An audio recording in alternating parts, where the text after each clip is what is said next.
6 दिसंबर को हुए LT grade की परीक्षा के जीएस के 30 प्रश्नों को देखेंगे एक एक करके।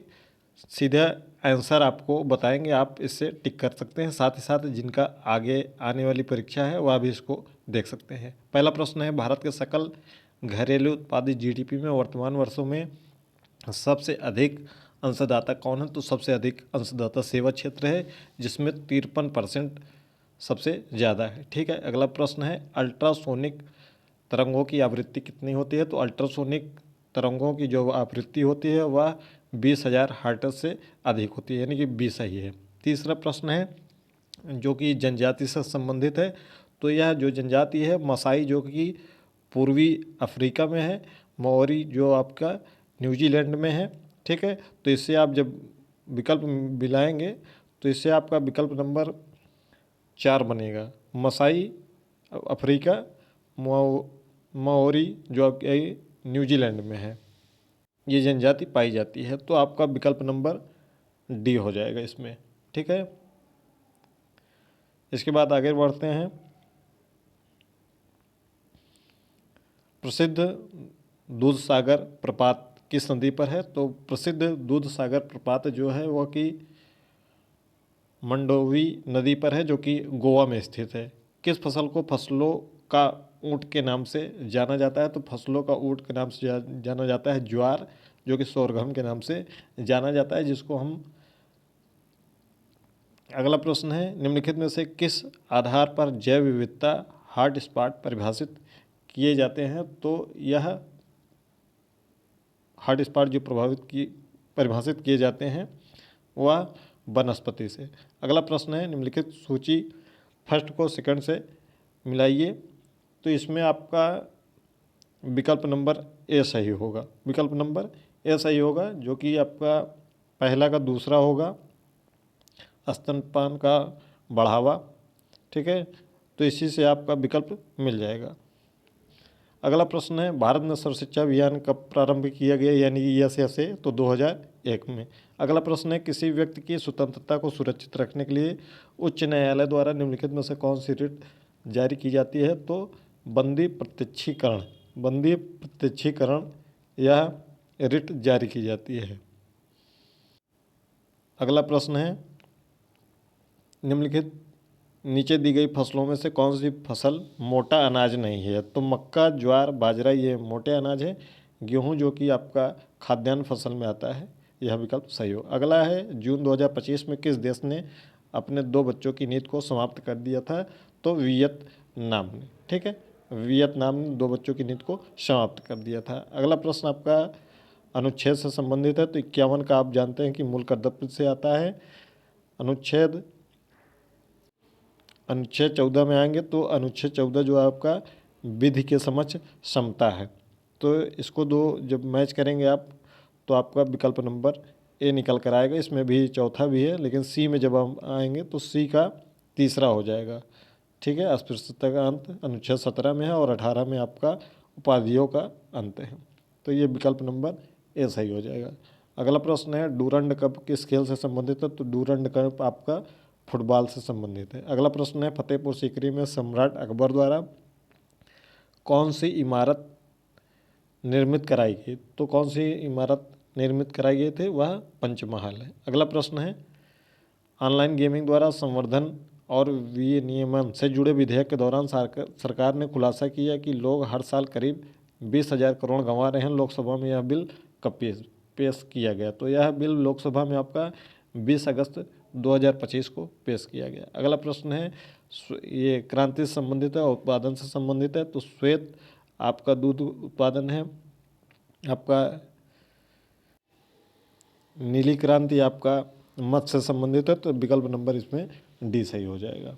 ठीक है, आगे बढ़ते हैं। निम्नलिखित में से कौन सा एक खरपतवार सामान्यतः गाजर घास या कांग्रेस घास कहलाता है? तो गाजर घास या कांग्रेस घास जो कहलाता है वह पार्थेनियम है।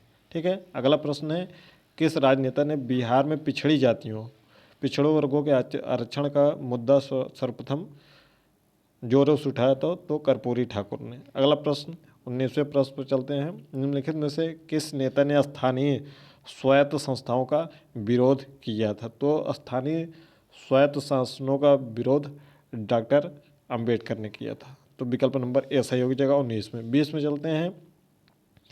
तो इसमें बौद्ध संगीत है जो कि आपका पहला, दूसरा, तीसरा और चौथा है। कहाँ कहाँ हुआ था इसके बारे में यह प्रश्न है।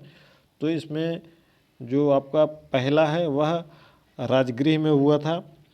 तो ए का तीसरा जब हम आएंगे तो विकल्प नंबर आपका सही हो जाएगा सी, आपका इसी से सही हो जाएगा, पहला का तीसरा। तो ये विकल्प नंबर सी आपका सही हो जाएगा। अगला प्रश्न है ऊँट का कुबड़ बना होता है। तो ऊँट का कुबड़ जो बना होता है वह वसा ऊतक से बना होता है। अगला प्रश्न है जैव विविधता शब्द का प्रयोग सर्वप्रथम किसने किया था। तो जैव विविधता शब्द का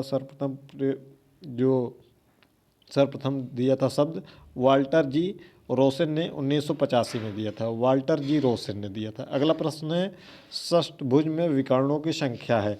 तो देखिए विकर्ण निकालने के लिए एक सूत्र का प्रयोग किया जाता है। वह सूत्र D बराबर n और n-3/2, यानी कि n यहाँ पर आपका जो जितने भुज है षष्ठभुज है तो 6 लिखा जाएगा।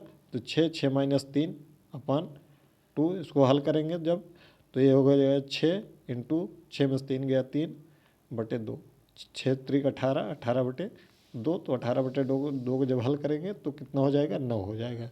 तो इसमें विकर्णों की संख्या कितनी हो जाएगी 9 हो जाएगी। ठीक है। अगला है यदि किसी संख्या का 20% 50 है तो संख्या क्या होगी। तो किसी संख्या का 20% यानी कि x × 20 और अपन 100 = 50। जब इसको हल करेंगे तो x बराबर हो जाएगा 50 × 100/20। तो 20 पंजे 100, 5 × 25, तो कितना हो जाएगा 250। ठीक है।